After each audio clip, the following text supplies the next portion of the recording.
So friends, let's start with the concept of stock.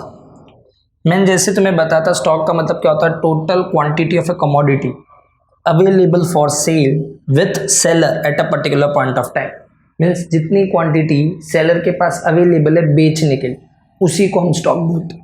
जितना वो output बनाता है उसको स्टॉक नहीं बोला जाता है, उसमें से उसे जितना बेचना है वो पार्ट को स्टॉक बोलते हैं। अभी फॉर एग्जांपल मैंने 4000 क्वांटिटी आउटपुट जनरेट की, लेकिन ये 4000 में से मैं 3000 बेचना चाहता हूँ, 1000 मैं अपने पर्सनल पर्पस के लिए यूज़ करना चाहता हूँ। सो ये 3000 मेरे पास अवेलेबल है अभी बेचने के लिए। तो at this point of time I have 3000 quantity of commodity available for sale. So stock कितना हो जाएगा? 3000 क्वांटिटी। स्टॉक से सप्लाई क्रिएट होता है, तो source of supply and potential supply. Means stock क्या है? जहां से सप्लाई का सोर्स है, और उसको पोटेंशियल सप्लाई भी बोलते हैं। पोटेंशियल सप्लाई का मतलब जहां से सप्लाई क्रिएट हो सकती है या मैक्सिमम जितना तुम सप्लाई कर सकते हो। और अगर तुम प्रोडक्शन को बढ़ाओगे तो बट ऑब्वियस है स्टॉक बढ़ेगा। आउटपुट जब भी बढ़ाते जाओगे तो बट ऑब्वियस है स्टॉक भी क्या होते जाएगा? बढ़ते जाएगा। इससे पता चलता है स्टॉक डिपेंड्स अपॉन प्रोडक्शन। अभी ये लाइन जरा ध्यान से देखना। Stock is fix and inelastic in nature. Fix का मतलब वो फिक्स रहता है।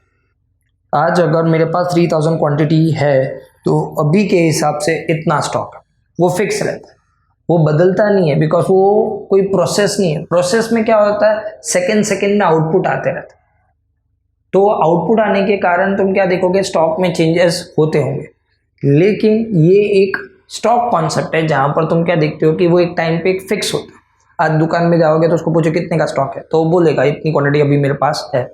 सो फिक्स होता है। और इनइलास्टिक जैसे मैंने तुम्हें इलास्टिसिटी में सिखाया हुआ, जल्दी से नहीं बदलेगा, रिस्पॉन्स जल्दी से आएगा। तुम अगर किसी को जाके बोलो कि मेरे को अभी के अभी इतनी ज़्यादा क्वांटिटी चाहिए, वो रातों रात स्टॉक नहीं बढ़ा सकता। स्टॉक को बढ़ाने के लिए टाइम लगता है, क्योंकि प्रोडक्शन करने के लिए टाइम लगता है। सो तुम क्या नोटिस करोगे? वो जल्दी से बदलता नहीं है और फिक्स होता है। और पेरिशेबल गुड्स जिसकी लाइफ कम होती है, फ्रूट, वेजिटेबल, वो केसेस में क्या देखोगे कि पीपल जितना स्टॉक मेंटेन करेंगे ना, उतना सामने सप्लाई कर देंगे। सप्लाई मतलब ऑफर कर देंगे, वो ज़्यादा टाइम रखेंगे नहीं। क्यों नहीं रखते? बिकॉज उनको पता है कि अगर उन्होंने उसको रखा और 1-2 दिन तक रुक गए तो वो खराब हो जाएगा। तो इसके लिए वो लोग ज़्यादातर ऑफर करने के लिए रेडी हो जाते हैं। कौन से केस में? पेरिशेबल गुड्स के केस में। बट ड्यूरेबल गुड्स के केस में तुम क्या देखोगे कि पीपल को पता है वो खराब नहीं होगा, और खराब नहीं होगा तो इसलिए वो जल्दी से ऑफर करने के लिए रेडी नहीं होते। वो लोग अपने पास उसका स्टॉक मेंटेन करके रखेंगे जब तक उनको सही दाम मिलता नहीं। तो ड्यूरेबल गुड्स के अंदर तुम देखते हो कि stock is more than supply, but perishable goods के अंदर तुम देखोगे stock is equal to supply.